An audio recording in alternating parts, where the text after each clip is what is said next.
The fire crackles low against the backdrop of a pale dawn, its glow barely keeping back the cold mist that coils across the plain.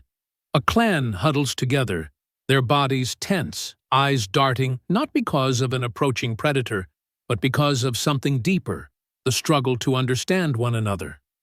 A hand rises in the dim light, not in speech but in movement. Fingers splay a rhythm of taps against the earth, follows eyes widen, chests heave, and without a single word, meaning flows through the group. Here, 6 million years ago, survival depended not on the mastery of speech, but on the silent choreography of gestures, expressions, and instinct. Yet as we watch, a question burns. How could a world be held together without words? And what did we lose or gain when language carved itself into our throats? The matriarch moves slowly through the group, her weathered face carved by seasons of drought and abundance. She does not speak yet. Her authority is felt in the way she glances, the subtle tilt of her head, the calm in her breath. The young ones follow her cues with the precision of those who know that hesitation could mean death. A child lifts a stick, points toward the horizon where dust rises faintly, a sign of beasts migrating. The group stirs, shoulders straighten. Hunger sharpens their movements. No words are exchanged, yet the decision is unanimous. They will follow. Their bodies are instruments of conversation, each motion a syllable, each silence a paragraph. The hunt begins not with a plan uttered aloud, but with a tightening of muscles, a shared gaze, and a sudden burst into the tall grass. The rhythm of feet pounding the earth is their dialogue. A raised arm signals stillness. A crouch calls for patience. A sharp hiss of breath commands silence. In this world, communication is survival, and survival is bound to the ability to listen beyond sound. Fear, joy, warning, unity, all conveyed in the curvature of a back, the urgency of an eye. When prey finally stumbles, cornered and exhausted, the clan surges as one. Their victory is not in speech, but in the seamless weaving of unspoken understanding. As night descends, firelight dances across faces smeared with ash and triumph. A young one mimics the chase with arms and leaps a performance that pulls laughter deep, guttural, but wordless. Stories here are not told, they are lived and embodied, replayed in gestures and mimicry. Memory is carved into the body, not into sound. And yet within these raw expressions lies the seed of something greater. The earliest threads of narrative, the fragile beginnings of what will one day become language. The question lingers, did we need words to tell our story, or did the story itself give birth to words? Now the vision fractures. Neon lights flare, screens glow, billions of messages stream across the globe every second. Language has become infinite, filling pages, devices, airwaves. We argue, persuade, deceive, inspire, all through words. But as the image of ancient silence collides with the modern storm of speech, another question cuts through in this overwhelming flood of language. Have we forgotten how to truly listen? The morning mist clings to the grasses, and the clan wakes to the rhythm of silent signals. A mother steadies her child with a soft press of her hand, not scolding, not explaining, only guiding through touch. The hunters crouch at the edge of the camp, their bodies already speaking the language of the day. A flick of the wrist directs attention to a broken branch, the faint trail of hoofprints pressed into damp soil. Hunger carves sharp lines into their faces, but their communication is sharp enough to bind them together, stronger than rope, stronger than words. Each gesture is a command, each glance a map. This is not chaos. It is a symphony of silence where every body is an instrument tuned to survival. A sudden call from the trees, shrill, abrupt. Birds scatter in spirals, and instantly the clan freezes. Danger. Not a word spoken yet, all understand. The air thickens with anticipation as eyes dart across the undergrowth. The matriarch presses her palm against the earth, steadying the group. Slowly they withdraw steps, measured, every muscle vibrating with restraint. In this world, hesitation is not a flaw, but a form of communication. To act too soon is to expose the group. To wait is to survive. The silence is louder than any speech could be.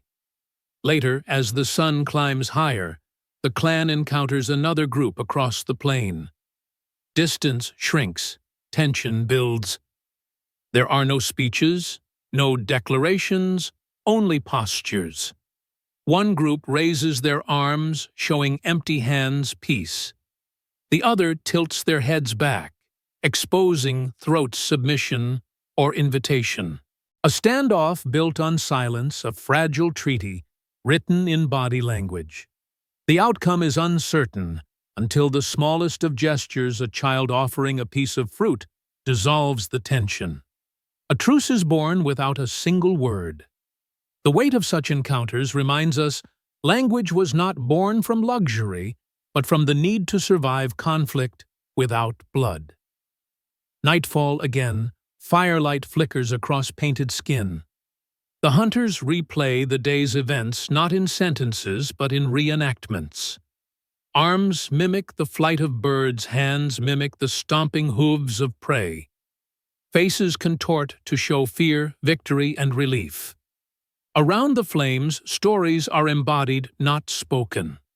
These are the first performances, the earliest theater of humanity, where memory is safeguarded not by words, but by the body itself. Each movement is a lesson for the young, each repetition a reminder for the old. The clan does not merely eat together, they share meaning, ensuring that knowledge survives beyond the hunt. But as the camera shifts, time fractures. Skyscrapers rise where plains once stretched. Voices fill every corner of the modern world, conversations ricocheting across continents in milliseconds. Language has become both our greatest tool and our greatest noise. We drown in explanations, commands, and arguments. Where once silence bound us together, now words often divide. A question sharpens itself against this contrast in learning to speak. Did we forget how to truly see?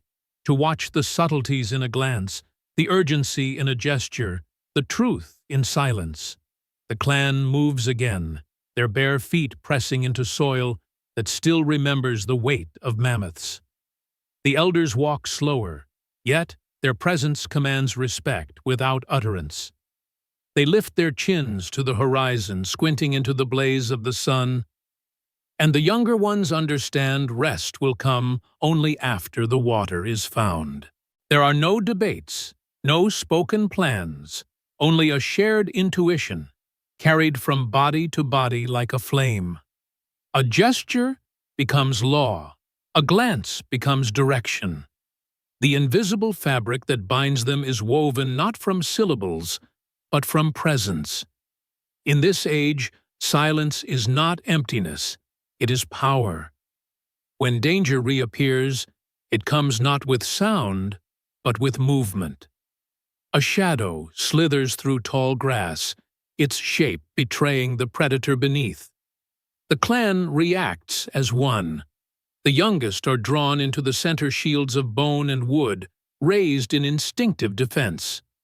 One hunter points his chin toward the beast. Another raises a hand flat to signal caution.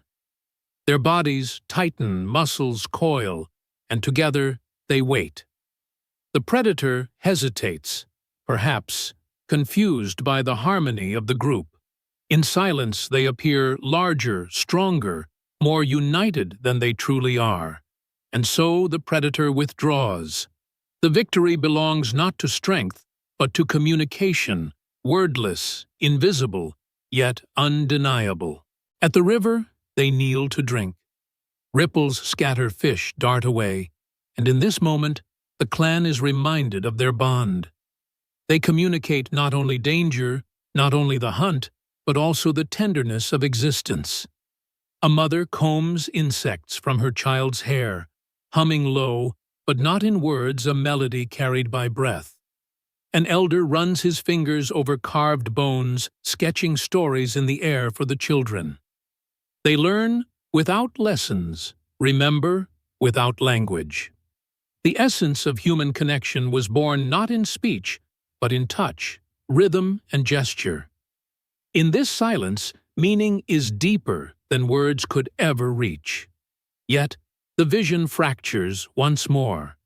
Glass towers shimmer cities, roar traffic hums, and languages multiply across screens and pages. Billions of conversations pulse simultaneously, debates, declarations, commands, confessions. We live in an age where silence feels foreign, even threatening.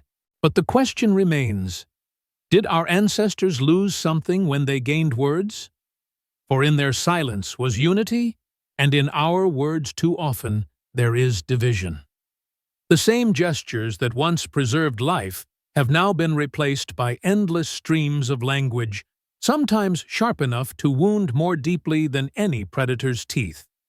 The film closes on a haunting juxtaposition, a prehistoric clan gathered around fire, their bodies telling stories of hunts and journeys fading slowly into an image of a modern family at a dinner table, each person speaking, arguing, or staring into glowing screens.